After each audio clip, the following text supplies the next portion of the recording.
And on 12 News, tackling drug addiction in Hennepin County. How a Brooklyn Center lawmaker aims to curb an alarming rise in heroin overdose deaths. Then a deflating feeling out on the road, the problem that's keeping local repair shops busy. But first, I'm out there working hard to make a difference, to stand up for what is right. a Brooklyn Park woman works to tackle a problem with no easy answers. 12 News starts right now. Hello, everyone, and thanks for joining us. I'm Mike Johnson. And I'm Alexandra Renslow. The number of homeless people in the northwestern suburbs continues to grow. An estimated 15 to 20 homeless families use shelters in Minneapolis or St. Paul because there are no facilities in the Northwest Metro. And 12 News reporter Sonia Goen shows us what a Brooklyn Park family is doing to help homeless youth. You see all that? Carol LaFleur has enough crock pots to feed an army. You never know who's coming to the door. Her home is full of holiday cheer. She has the Christmas spirit all year long. We're people first. We're supposed to care. For 3.5 years, she's given young adults who have no place to go food and shelter. We've had mixture of boy and girls, and we've had kids that are from the gay, lesbian, bisexual, transgender, community. Sometimes she's had up to 9 people sleeping under her roof. Our living room has been many nights turned into a bedroom. There's beds and dressers, and that's it. You might say she's paying it forward. When I was on the street, I became an alcoholic and a drug addict. Am I that now? No. She's been clean for more than 20 years. God gave me my life back, and I believe he gave it me back to help other people. Carol isn't the only one seeing homelessness in the Northwest Metro.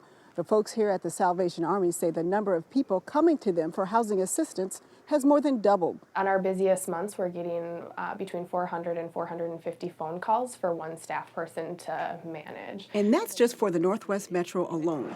The Salvation Army provides rent assistance, transportation, and clothing. It seems that our requests are continuing to increase. People like Carol LaFleur are helping to shoulder some of that pain by doing without themselves. I don't need cars and diamonds and expensive TVs. I need these kids, and I need to help them and help these young adults and these families so that they have homes in the future so that we don't have to worry about this. In Brooklyn Park, Sonia Goins, 12 News. Carol LaFleur and her husband are on Social Security and have $30,000 worth of credit card debt from all of the expenses, but they say the costs incurred from helping homeless youth are worth it.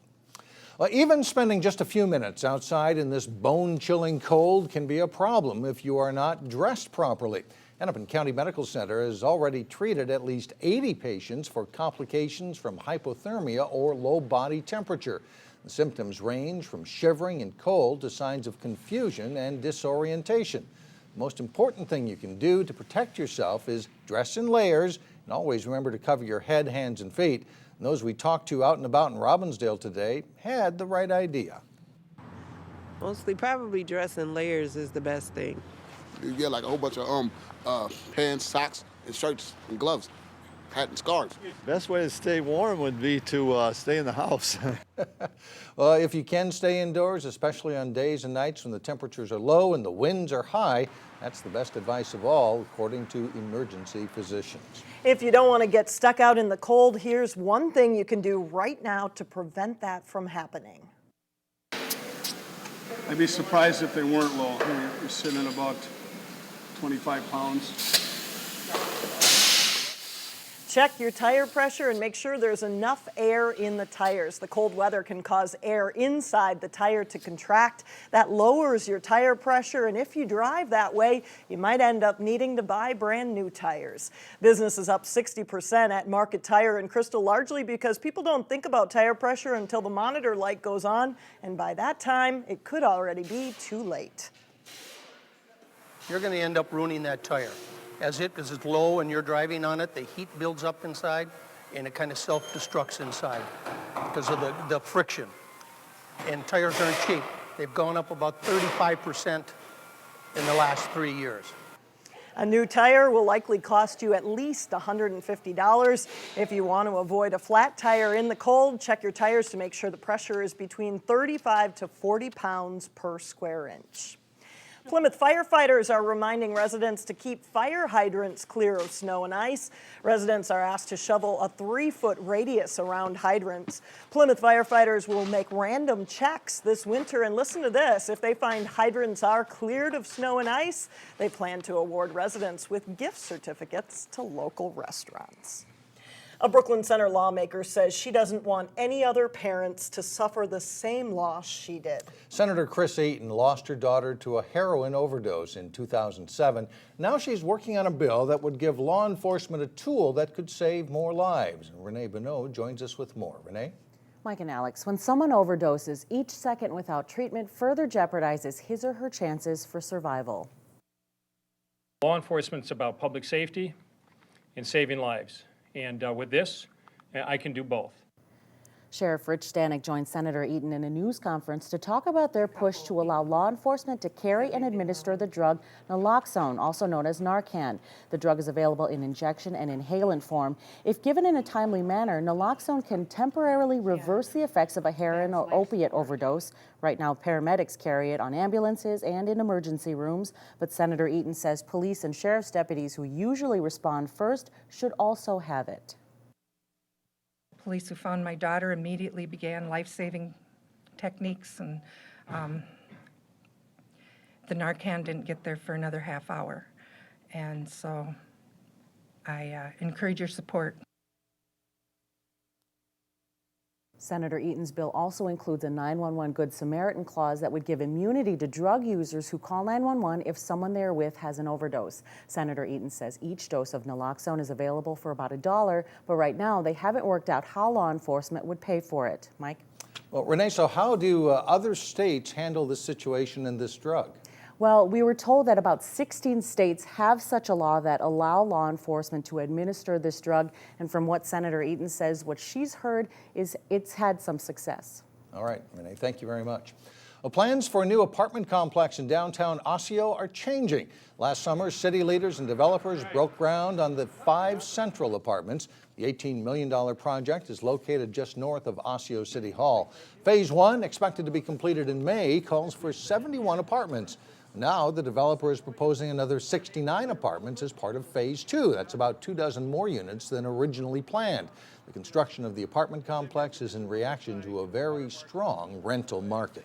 New Hope wants more study before requiring all driveways in the city to be paved. Almost all of them are paved, but right now gravel driveways are also allowed, and city staff says that raises questions about neighborhood aesthetics, runoff from gravel, and motor fluids being absorbed into the ground.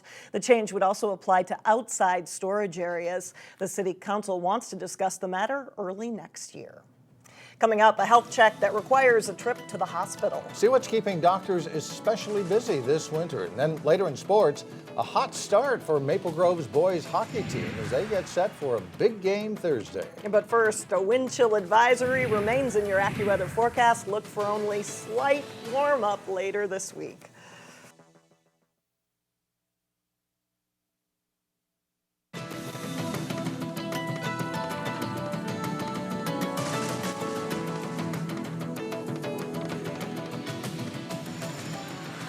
The number of winter-related accidents that can take place this time of year are plentiful. Anything from getting in a car crash on a slippery road or suffering a heart attack while shoveling snow are common mishaps that doctors often see this time of year. But in today's Health Check report, Elaine Cleveland tells us about one major accident emergency departments see during the winter that is easily preventable. As the old saying goes, the weather outside is frightful. But there's nothing delightful about the accidents associated with winter. We always see this at the beginning part of the year as we have people who are not used to driving in the winter weather conditions. Dr. Mark Contarato of North Memorial says car accidents keep the emergency department busy this time of year. But that's not the only thing. Even the act of removing snow from sidewalks and driveways with a snowblower can cause a variety of issues. What we typically see are hand injuries. Usually it's fingertips all the way up to the hand. Dr. Contorado says they see about 24 people a year injure their hands and feet on the blades of a snowblower when they try to clear a clog. When they clear that critical amount of snow or that critical blockage, that's when they release the impediment to the blade spinning. And they will slice cleanly through gloves or boots. For advice on how to avoid that, we turn to the mechanics over at Robbinsdale Marine. We've probably seen 250 snowblowers already. We took over 100 snowblowers in last week. They know a thing or two about how the machines run and how to operate them safely. The number one rule is shut the unit off. Yet even then, the blades could move, so the next step is to remove the ignition key. Good idea. Pull your key out. Make sure it's out of the unit, then you won't have to worry about it accidentally starting. And finally, use a stick to clear the clogged blades. A lot of the units are coming with unclogging sticks, like this one right here, so we can get that up in here. Just a few simple steps to avoid a trip to the emergency room. Usually we'll see about a good 24 injuries per year, sometimes more. For Health Check, Delane Cleveland, 12 News. Doctors say if you do lose a finger or toe, it's still possible to salvage it. Make sure you wrap it up in a paper towel and pour water over it to keep it moist before heading to the hospital. Oof. Ouch. Use the stick. Use the stick, turn it off. Coming up, why the yellow brick road from the Wizard of Oz leads to a place in Crystal. But first in sports, the Champlin Park girls basketball team shoots for big things this winter. We'll catch up with the Rebels up next with John Jacobson.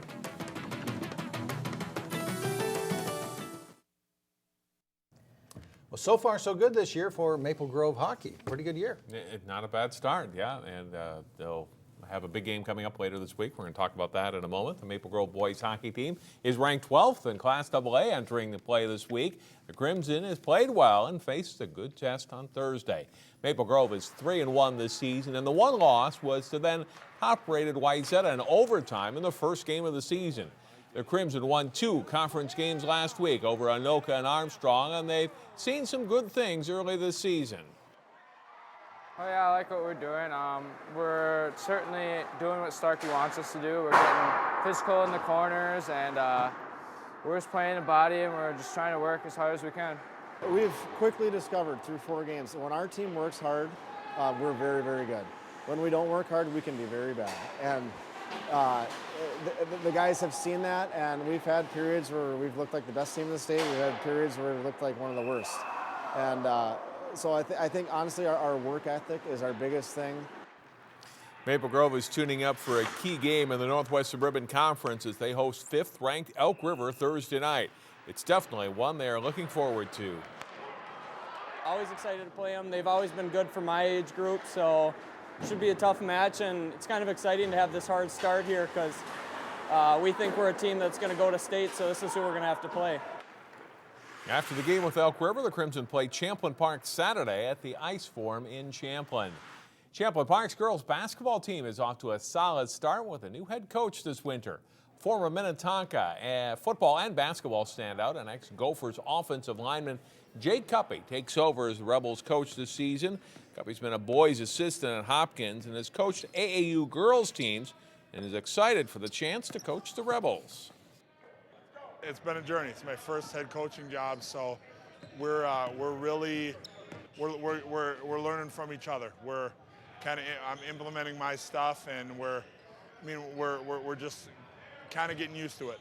You know, it's been very intense. It's a change from last year. It's a good change of pace. All the girls are really excited, really sore, but we're getting through it. We're pushing each other through it, and you know, we're really coming together as a team.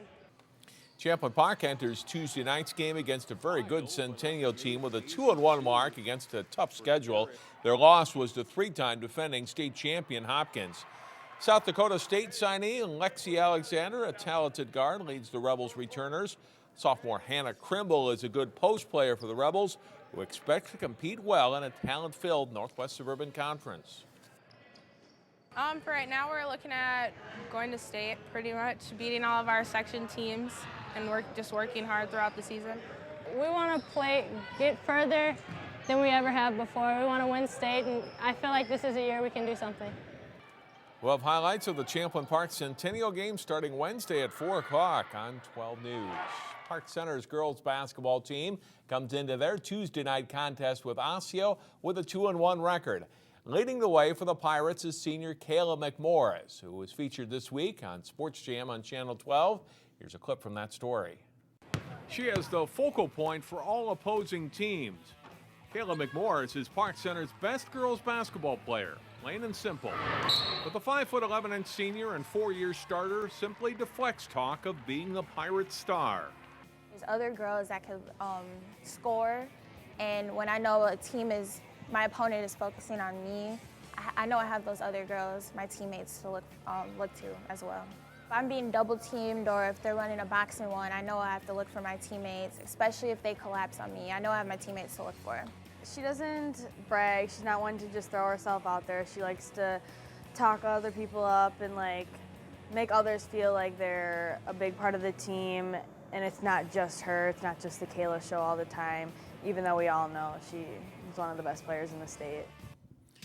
You can catch the rest of the story on Cayla McMorris and more this week on Sports Jam. It's on through Wednesday at 3:30, 6:30, and 9:30 p.m. We'll have highlights of that game as well. Park Center Osseo girls and boys basketball tomorrow on the show as well. All right, thanks, John. Still ahead, a fairy tale dream that will soon come true for a family in Crystal. This happy ending includes some help from the Scarecrow, the Tin Man, and the Cowardly Lion. We'll be right back.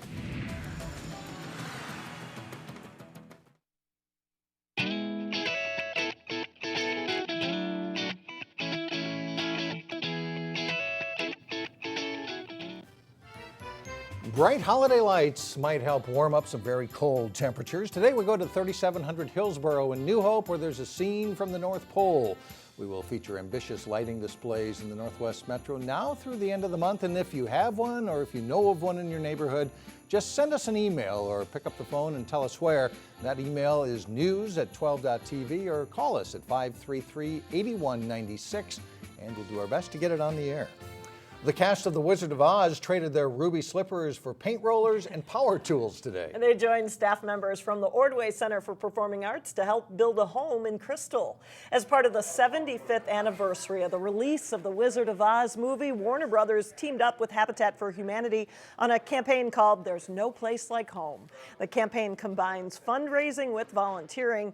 The touring cast will help build homes in each market that they visit. One of the actors said it's a good way to connect with people in each city. It feels very nice to help these people and give a little bit of time and help the community, help these people.